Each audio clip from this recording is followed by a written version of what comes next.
va merveilleusement bien ce soir. Je suis très content de te retrouver pour cette vidéo. Il est, euh, il est 10h51 actuellement. Presque 11h du matin. 11h du matin, qu'est-ce que je raconte? Il est 10h51 du soir. Donc presque 11h, donc oui, presque 23h. Je me lève assez tôt demain, mais je me suis dit, pourquoi ne pas vous proposer une petite vidéo dans laquelle je parle vraiment très très proche de ce micro.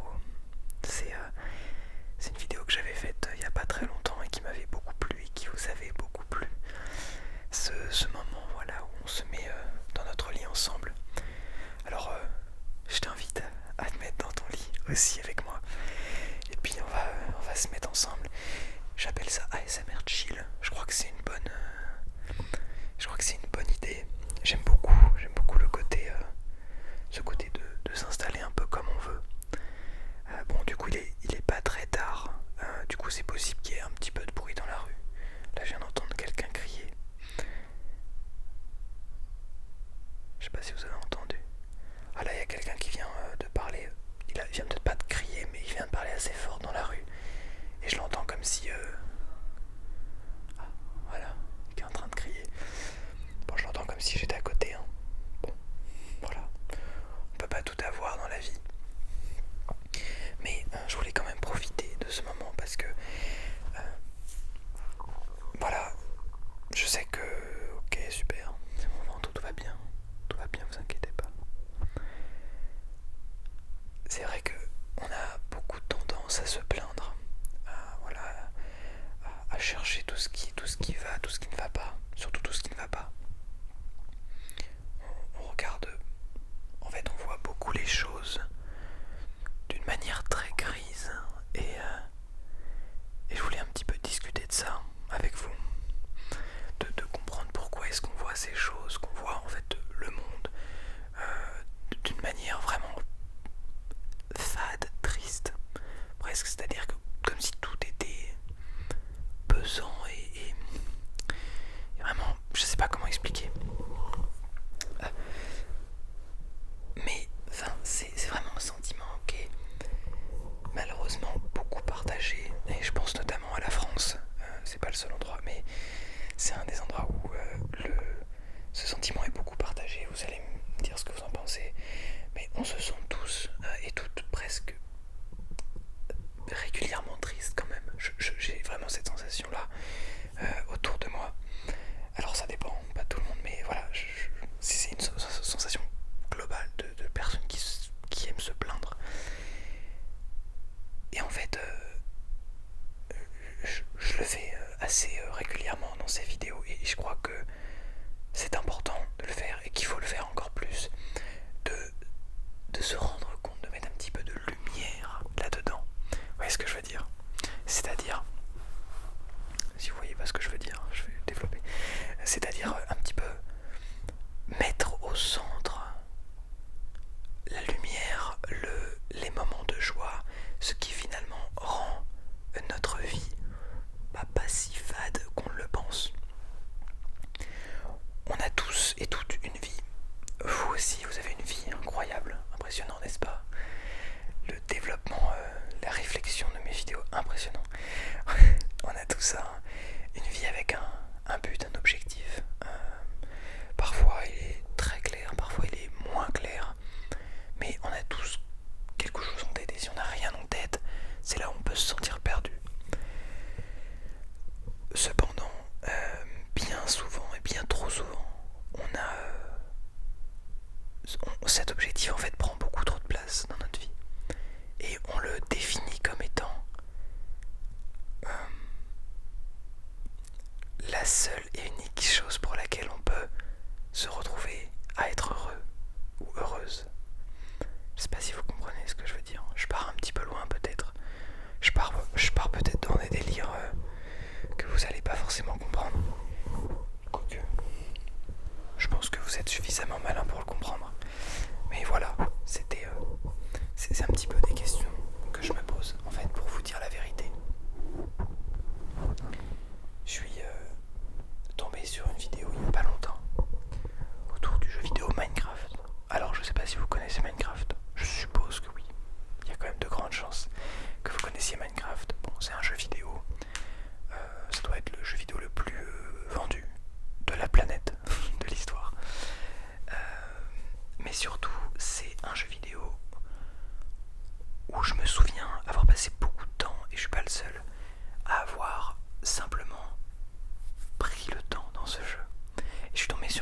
récemment qui m'a beaucoup questionné, parce que cette personne, qui est un créateur de Minecraft et qui fait probablement du Minecraft depuis plusieurs années, s'est posé la question, pourquoi est-ce qu'on ne reprend plus plaisir? Pourquoi on ne prend plus autant de plaisir qu'à l'époque à jouer à Minecraft? Et donc il a donné son avis, etc. Il expliquait comment lui il faisait pour reprendre du plaisir, qu'en fait tout ne se joue pas dans l'objectif de terminer le jeu, d'avoir la plus grande maison, le plus grand ceci, plus grand cela, mais plutôt dans le parcours, le chemin. Et je crois que de plus en plus, je me rends compte de cette puissance du chemin. Et en fait, ça, on peut l'appliquer dans tout ce qu'on veut dans la vie. Je sais pas si vous vous rendez compte à quel point c'est énorme, c'est puissant, parce que dans votre vie professionnelle, par exemple, je prends mon exemple, dans les vidéos, quand je sors une vidéo, j'ai évidemment envie que ça fonctionne, que la vidéo soit vue, que vous soyez nombreux et nombreuses à la visionner, à l'apprécier, à passer un bon moment, que ça vous aide. Et malheureusement, ou heureusement, je ne sais pas, on a de notre côté que le côté statistique des contenus. Quand je poste une vidéo sur YouTube, je n'ai que des chiffres en face de moi. Et ça peut être... ça a des avantages, beaucoup d'avantages, mais ça a aussi des inconvénients. Alors oui, vous allez me dire, on a des messages, je lis vos commentaires, je vois tous vos commentaires. Je suis toujours très content de voir vos commentaires. C'est vrai que je le dis peu sur YouTube, mais c'est toujours un bonheur de vous lire. D'ailleurs, n'hésitez pas à mettre un commentaire, à vous abonner à cette chaîne, si jamais vous êtes tout nouvelle sur cette vidéo. Je ne sais pas combien cette vidéo fera de vues, je ne réfléchis pas là pour cette vidéo. Il n'y a pas de calcul de ah ouais, il faut que je fasse ça, nanani nanana. C'est du brut, complètement du brut. Bah, je sais même plus ce que je disais. Je parlais de YouTube, oui c'est ça. Donc la seule interaction qu'on a avec vous, c'est les commentaires. C'est évidemment si il y en a quelques-uns parmi vous qui sont sur Discord. Là je parle un petit peu avec certains parmi vous. C'est très très chouette d'ailleurs. Rejoignez-nous sur Discord. C'est avec grand plaisir. Je parle avec pas mal d'entre vous sur Instagram aussi. Instagram, il y a quoi d'autre quand même? C'est déjà pas mal. Enfin bref. Mais fondamentalement, on n'a pas de retour direct. Vous voyez ce que je veux dire? Quand un artiste va se produire, vend des disques, et puis après va se produire sur scène, il voit des gens qui ont écouté ces disques et qui les apprécient, ou ces albums sur les plateformes de streaming aujourd'hui, et ils sont contents de venir écouter cet artiste. Et finalement, il y a ce côté très palpable. Nous, on n'a pas ça. Mais du coup, il faut réussir à apprécier le chemin malgré tout. Pourquoi je vous dis ça? Parce que actuellement, je l'avais déjà dit et je suis pas le seul. Actuellement, il y a évidemment une grosse baisse de régime sur YouTube. Alors, finalement, c'est ce que je pensais. Je sais pas si c'est vraiment le cas. En tout cas, sur mes vidéos, c'est le cas. Il y a une grosse baisse de régime. On est clairement, il y a clairement de moins en moins de vues. Mes vidéos font, je saurais pas vous dire exactement. Si je dirais que mes vidéos font à peu près en moyenne 3000, 4000 vues en ce moment.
ASMR, ce que j'entends.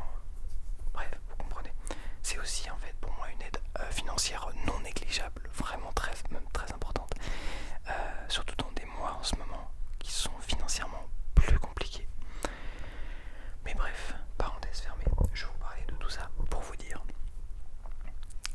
Et je vais essayer de retrouver mes mots. Le but de tout ça étant d'apprécier finalement ce chemin. Alors, je me suis fixé comme nouveaux objectifs. C'était pour ça que je vous parlais de tout ça.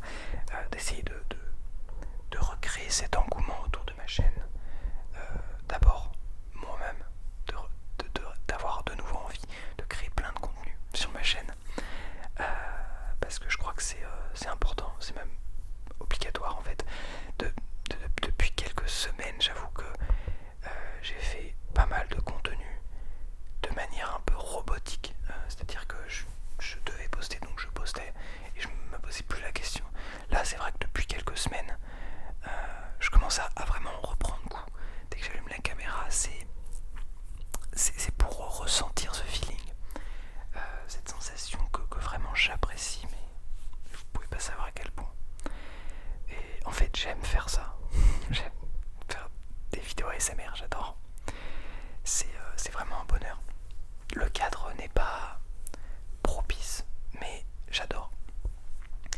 Et donc tout ça pour vous dire que ce qui compte dans ce processus, c'est pas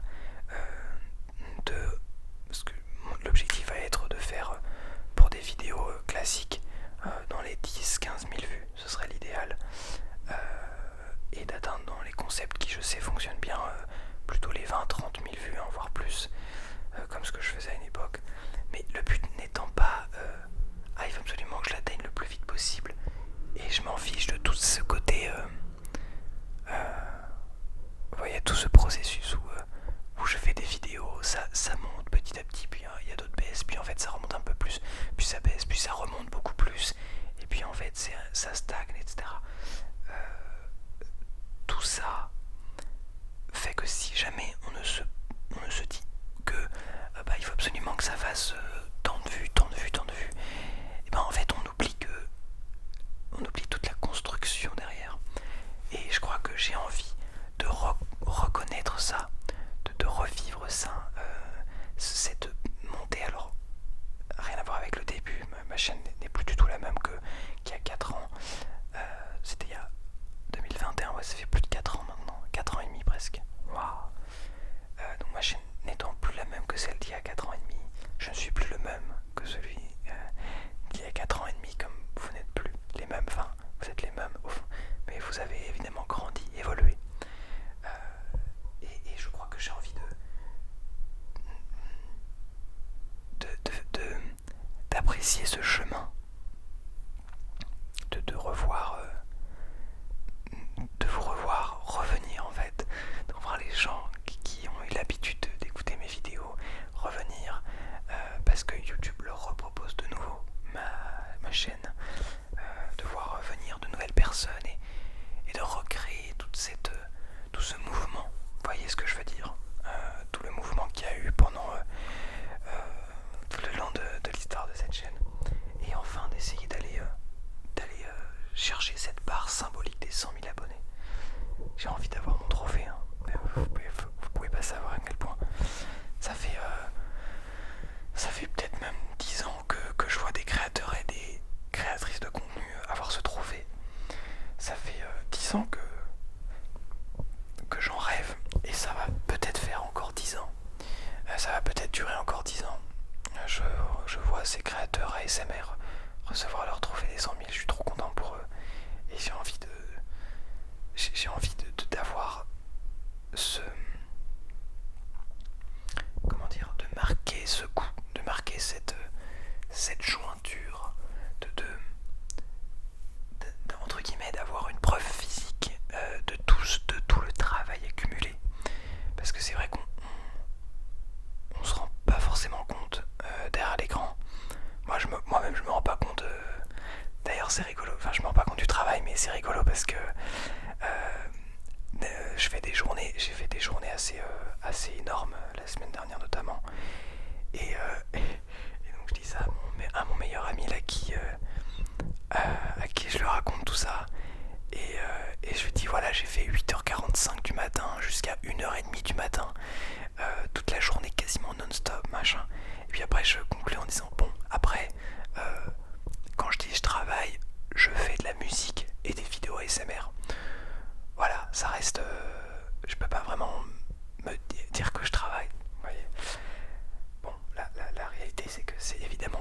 c'est évidemment de l'investissement, de l'énergie. Euh, et c'est bon, c'est du travail, hein, c'est un travail. Ce sont des travails comme un autre. La musique, tout autant. La musique étant encore plus difficile parce que on travaille énormément. De... La musique, je crois que c'est un des métiers les plus ingrats, enfin les plus ingrats dans le sens où on enquille énormément d'heures à travailler son instrument. Alors après, tout va beaucoup plus vite, hein. Dès qu'on a un travail, on rentre dans les contacts, on a des dates, etc. Mais c'est un travail où on peut travailler pendant des années, pendant des heures et des heures et des heures par jour, et n'avoir aucune reconnaissance. Je parle reconnaissance financière, sociale, mais en fait on fait ça parce qu'on adore. Et je crois que en fait l'ASMR et la création de contenu, c'est un petit peu dans ce même esprit, sauf que la différence, c'est qu'on a une reconnaissance. Quand, quand on reçoit des dizaines de messages tous les jours nous disant que notre contenu est incroyable, je pense notamment à tous les créateurs et créatrices ASMR en France. J'ai une pensée pour toutes ces personnes qui vous font ces vidéos, qui prennent énormément de temps, qui le font mais avec passion, qui aiment ce qu'ils font. J'en ai plein en tête là. Et là, rien qu'en disant ça, je suis très content d'appartenir à cette communauté.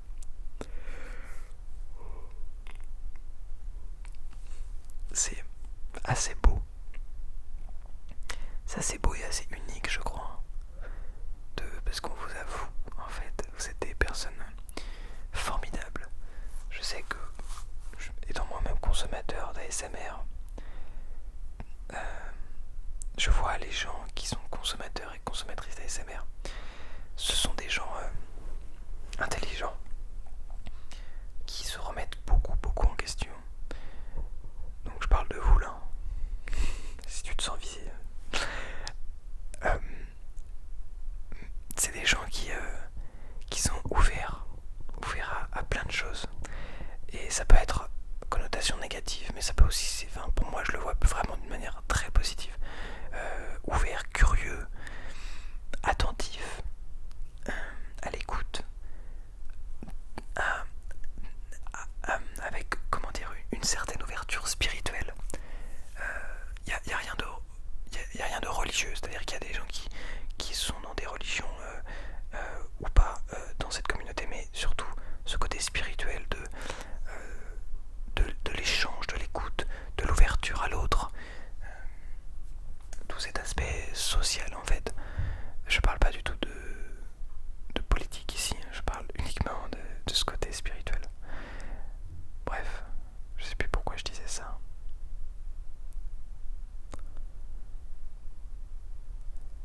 Je sais plus. Je crois que ça fait du bien un peu de silence.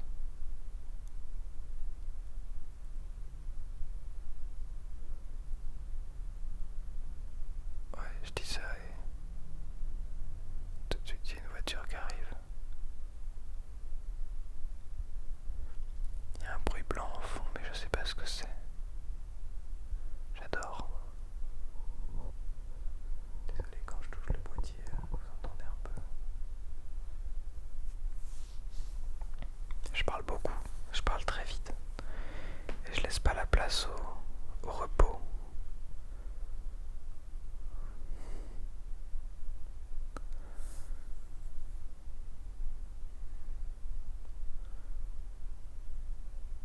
Je suis très content de ce que j'ai.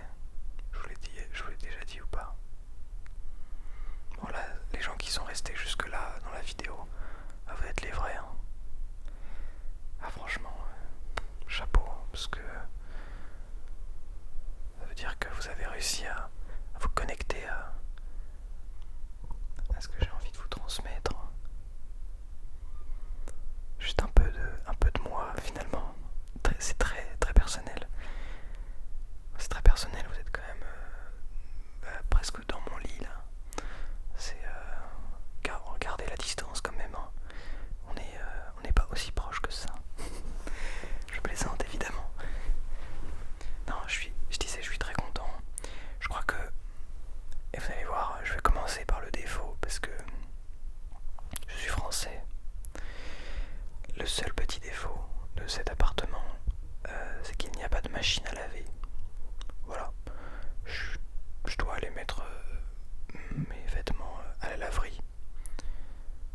c'est au bout de la rue. Hein. C'est pour ça que je vous dis le seul petit défaut. Et que je suis un français, voilà. Mais non, il y aurait, je pense que un peu mieux optimisé, on pourrait trouver la place. Si je rénovais complètement l'appartement, je trouverais la place, c'est certain. Je prendrais cette place en tout cas pour mettre une machine à laver. Est-ce que j'ai envie de rénover cet appart? Je sais pas. Mais en fait, peu importe. C'est un 18 mètres carrés. 18 mètres carrés, c'est... allez, peut-être il faudrait un 19 pour mettre un... Mais non, même pas, parce qu'en fait, à chaque fois on pourrait demander un mètre carré de plus pour... Mais non, à part cette machine à laver, franchement... c'est pas super bien isolé, vous voyez, on entend là, dehors, ce qui se passe. Il y a souvent des voitures, même la nuit. Mais l'immeuble est globalement très calme. J'ai pas de soucis. J'arrive à faire des vidéos ASMR, vous voyez. En fait, j'avais vraiment peur en arrivant sur Paris de ne pas pouvoir tourner du tout. Et finalement,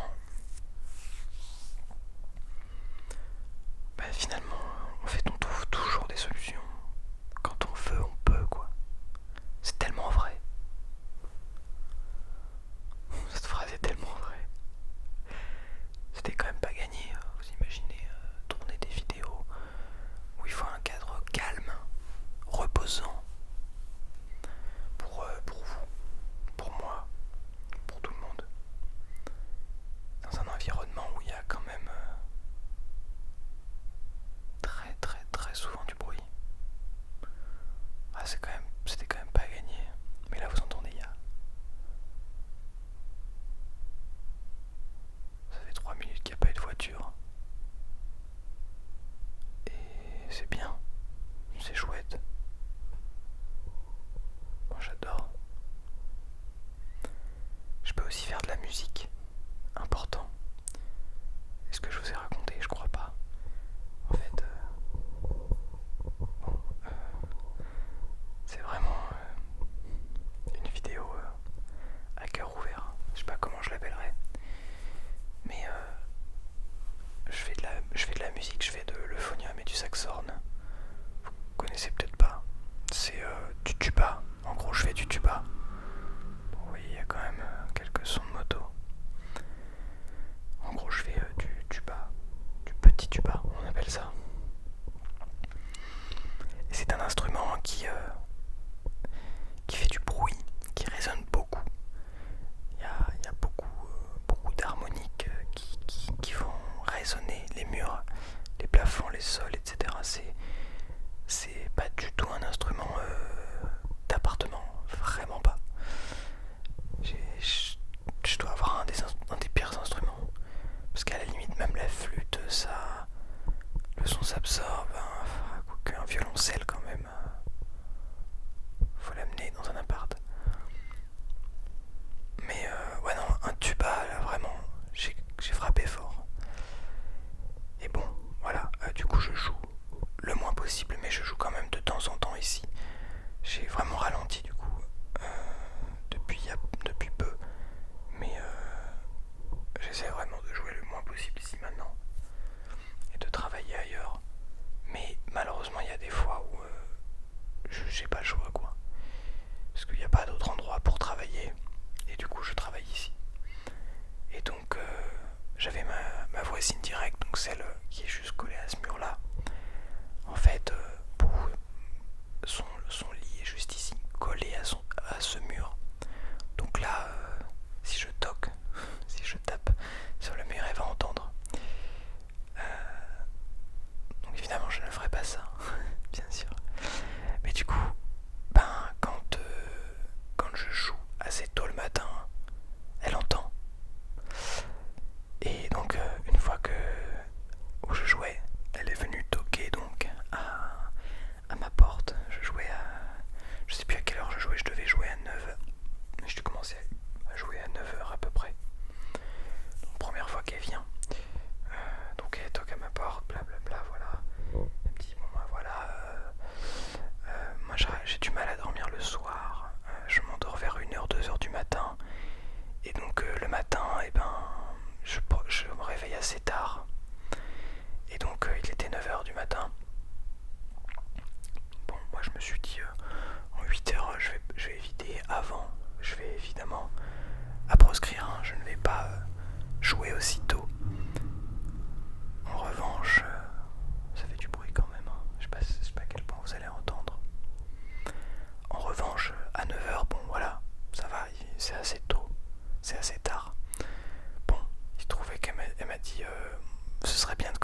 vers 11h plutôt. Bon, elle m'a dit ça très gentiment, il n'y a aucun souci. Moi je l'ai bien pris parce que je sais pas comment ça marche exactement dans un appartement, parce que j'ai jamais vécu un appartement. Mais du coup, faut bien apprendre. Et donc je lui ai dit, il n'y a pas de souci. Et donc à partir de ce moment-là, j'ai fait attention à faire moins de bruit. Et je commençais à travailler plutôt vers maximum 10h30, 11h. Des fois, je travaillais. Voilà, j'évitais trop. Avant 10h30, je faisais plus. Avant 11h, je commençais à faire de moins en moins. Et puis là, il y a quelques jours, un matin, je commençais à jouer vers 10h40. 10h40, 10h45, je commence à faire quelques notes. Et puis au bout de quelques minutes, j'entends toquer. Tac, tac, tac. Enfin, avant ça, parce que je sais pas combien de temps va durer la vidéo. Peu importe. J'ai tout mon temps. Non, faudrait que je dorme. C'est pas grave. De toute façon, je suis sûr que toi, tu dors pas non plus. Si tu dors, tant mieux. Si tu dors pas, au moins t'auras des petites anecdotes. Et donc, je disais, oui, il y a une autre voisine qui est venue alors que je jouais vers 13h. Peut-être vers 13h, ouais. Un dimanche. Midi et demi, 13h. Et donc il y a une voisine, ça doit être du dessus, qui est venue. Vraiment, même pas un bonjour, même pas une insulte ou je sais pas quoi, juste hyper froide. Une retraitée, ma voisine aussi est retraitée, hyper froide, et qui m'a dit, je sais plus, bon ce serait bien, j'aimerais bien qu'on... Non, ce serait possible de manger tranquille. Moi, si je veux écouter de la musique, je vais à la Philharmonie. Elle m'a dit ça, un truc comme ça, mais de manière très très sèche, vraiment très vénère, très énervée la dame. Enfin très énervée, oui, quand même plutôt agacée quand même. Ouais, je lui dis, y a pas de souci, je vous remercie d'être venu. Ça m'a un peu secoué quoi sur le moment parce que quand même, enfin, je sais pas. Midi et demi, 13h par là, un dimanche. Bon bref, mais je comprends très bien. Donc j'ai pas fait ma tête de... Voilà. J'ai fait y a pas de souci et j'ai arrêté. Et donc, comme je vous disais, quelques jours plus tard, je jouais à 10h40. Un vendredi ou un truc comme ça, en semaine. Hein. Ou un autre jour, peu importe. Et là, ma voisine vient, ou un samedi, peut-être un samedi. Ma voisine vient toquer et me dit je savais pas si vous aviez oublié ou quoi, mais ça fait un peu tôt quand même là. 10h40, c'est vrai que là, c'est un peu tôt. Moi, ça m'a réveillé, machin. Bon, moi je me dis, quelqu'un qui déplace, hein. Je me dis, y a pas de souci, je comprends bien et tout. Et au final, elle est arrivée, donc elle a toqué à ma porte devant là. Et en fait, on a parlé pendant à peu près 1 heure. Donc elle m'expliquait, voilà, moi faudrait que vous veniez un jour chez moi et que vous fassiez du bruit et que je vous fasse entendre ce que ça fait pour que vous vous rendiez compte, quoi. Pas désagréable, pas du tout. Au contraire, super sympa. Et donc, ouais, je lui dis, mais avec plaisir, ça pourrait être intéressant, effectivement. Et voilà, elle m'expliquait, sa cuisine est de l'autre côté, elle est en vis-à-vis avec une autre voisine, mais en fait sa chambre est juste ici, donc l'après-midi, elle me dit, l'après-midi quand vous jouez, moi y a pas de souci, je vous entends un petit peu de loin, mais ça, c'est pas désagréable en plus, vous jouez bien, donc c'est plutôt agréable. Mais c'est vrai que c'est le soir très tard, mais elle me dit, mais en gros, voilà, que vous pouvez commencer plutôt vers 11h30. Et sinon l'après-midi, il n'y a aucun souci. Vous n'aurez aucun souci avec les gens de la résidence. Voilà,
personne.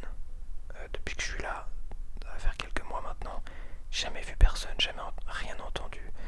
Et ma voisine me disait qu'il n'y avait jamais personne depuis un moment. Donc bon, tant mieux. J'ai envie de dire tant mieux, j'ai pas de voisin direct. Là ça aurait été un peu plus embêtant s'il y avait des gens que ça dérangeait. Mon voisin d'en face, parfois, met la musique très très fort, il chante très très fort avec son ami, je crois. Bref, fait pas mal de bruit à certains moments. J'entends pas du tout de chez moi, mais enfin j'entends dans mon entrée, j'entends. Mais quand je suis ici, ça va. Et puis en fait, je m'en fiche, mais c'est très bien. Je suis très content pour lui qu'il fasse de la musique. Et pareil, les autres voisins donc c'est un couple qui ont une fille, et la fille fait du violon. Et donc en fait, c'est un peu l'étage des musiciens, donc c'est plutôt rigolo. Et comment, oui, et j'ai eu plusieurs fois l'occasion d'avoir une interaction avec le papa justement. Et voilà, il me parlait de ça. Il me disait, oh, on adore vous écouter, c'est super et tout.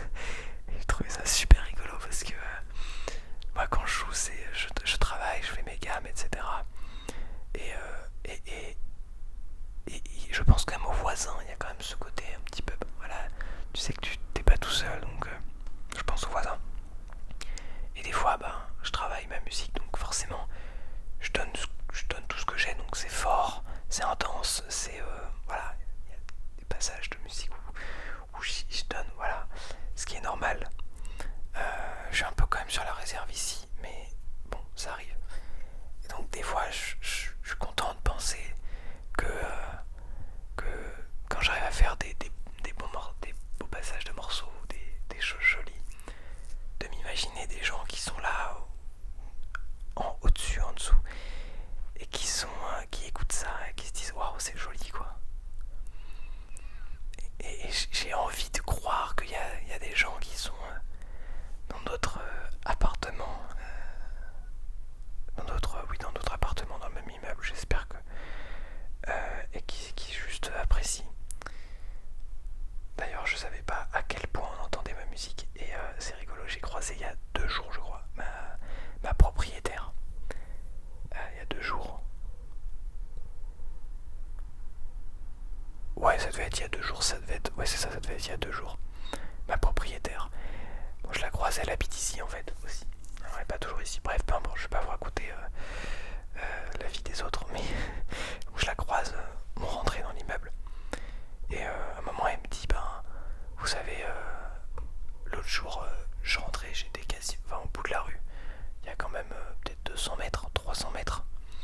Et elle me disait quasiment au niveau de la poste, là, tout au bout de la rue, on vous entendait. On entendait le son de la musique. J'étais choqué, quoi. Je me dis, ah ouais, à ce point-là. Parce que évidemment, quand je joue de la musique, je n'ouvre jamais la fenêtre. Déjà, j'embête tout le monde de l'immeuble. Si je commence à aller embêter les gens sur 300 mètres à la ronde, bon, moyen quoi. Puis tu sais pas, il y a toujours il y a des gens qui vivent la nuit et donc la journée dorment. Et j'ai pas envie d'embêter ce genre de personnes, etc. Enfin, c'est pas. Quand je fais la musique, c'est pas le but quoi. Donc du coup j'ouvre pas jamais la fenêtre. Et donc en fait on m'entend quand même. Bref, je sais même plus pourquoi je vous parlais de tout ça. Le processus. Ouais, non, la musique c'est pareil. Hein. Quand j'ai cet objectif de rentrer au CNSM de Paris, en fait, si demain je n'arrive jamais à rentrer, c'est pas grave.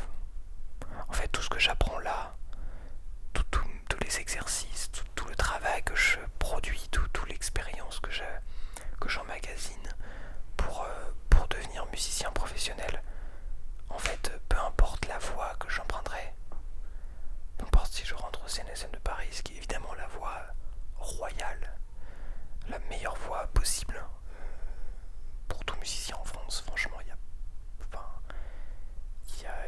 a quasiment pas meilleur en termes d'école.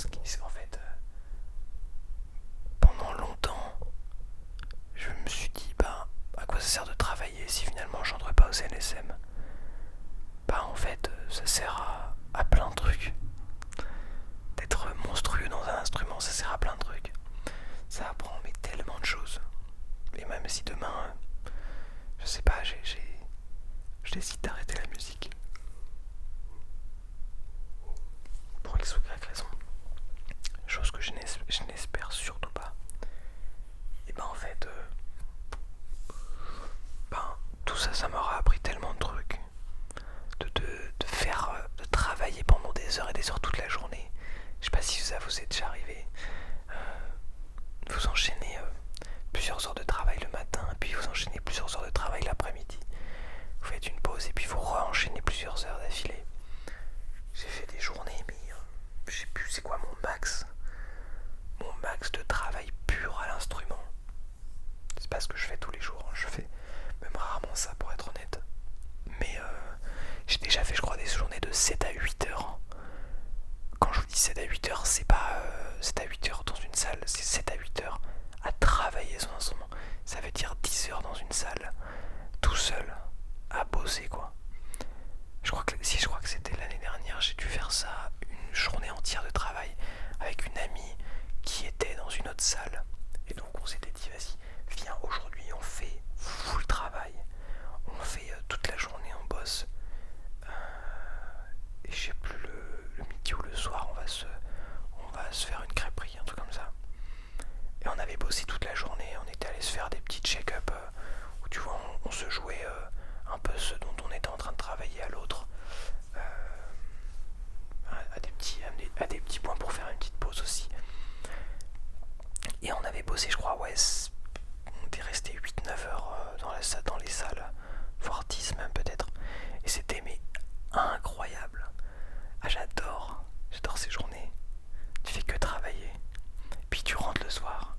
Puis tu te dis bon allez on va se poser, on va se faire une petite vidéo. Bah en fait c'est un peu ce qui s'est passé aujourd'hui finalement parce que ouais, il est 11h30, j'ai commencé à 9h, j'ai eu un cours. 9h30, ça va. 9h30 j'ai eu un cours. À 11h j'ai enchaîné sur un autre cours. Ensuite je suis rentré. Bon, j'ai pu faire une sieste quand même. Et après je suis retourné au conservatoire pour une audition où j'ai joué mon programme, ce que je vais jouer au CNSM. Et voilà. Bon, ça reste une journée très tranquille. Mais ça reste quand même une journée quoi. Une journée de travail. Bref. Non mais voilà, j'aime ma vie. J'ai une vie très confortable, vous savez. J'ai ma propre cuisine, ma propre salle de bain. J'ai internet qui fonctionne très bien. J'ai de l'eau au robinet potable. Je peux prendre des douches chaudes. J'ai de l'électricité. Au début j'ai eu des problèmes d'électricité, mais maintenant j'ai de l'électricité et tout va très très bien. Aucun problème. J'ai du chauffage, mais je ne l'allume jamais. En fait là je l'allume pas. Là il est pas du tout allumé et je sais pas combien il fait dans mon appart, mais il doit faire... je sais pas combien il fait dans l'appart. Quand je suis hors de la couverture quand même, il fait un peu frais. Mais il doit faire peut-être 17, 18 quoi. C'est-à-dire que pour dormir c'est une température idéale. C'est un peu un peu frisqué, mais bon, en soi, moi je préfère ça à mettre le chauffage parce que c'est, je sais pas, c'est moyen quoi le chauffage. Enfin si, dès que je peux vivre de manière la plus naturelle possible, de toute façon, je le fais. Mais voilà, du coup je fais aussi des économies sur ça. Et ouais, ça fait quelques économies. C'est chouette.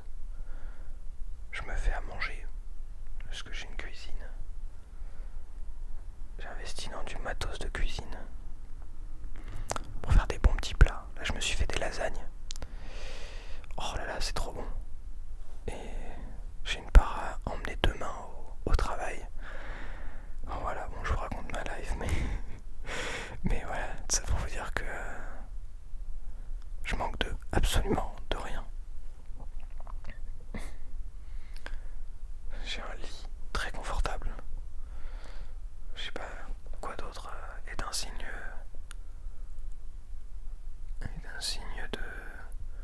de confort. Voilà quoi. Je suis pas du tout en manque d'argent. Je suis pas large non plus. Hein. Mais enfin en fait pour vous dire dire si je suis même plutôt large. Sans forcément rentrer dans les chiffres parce qu'on n'a pas forcément le temps, mais je suis plutôt large. Niveau argent,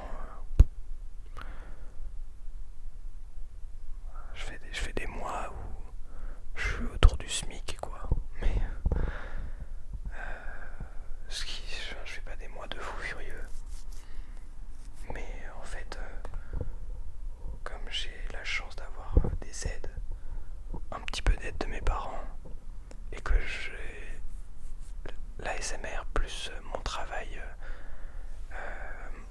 de professeur de musique, bah en fait, ça fait que j'arrive à très bien m'en sortir financièrement. Et comme je suis plutôt économe de manière globale, je sors peu. Et quand je sors, je consomme jamais trop parce que j'aime pas forcément ça et parce que voilà, juste parce que ça me fait pas forcément plaisir d'aller déjà de un, j'aime pas particulièrement l'alcool, mais même sans forcément parler d'alcool, j'aime pas spécialement dépenser des dizaines et des dizaines d'euros dans des soirées. J'aime bien aller me faire pourquoi pas un resto avec des amis, une petite soirée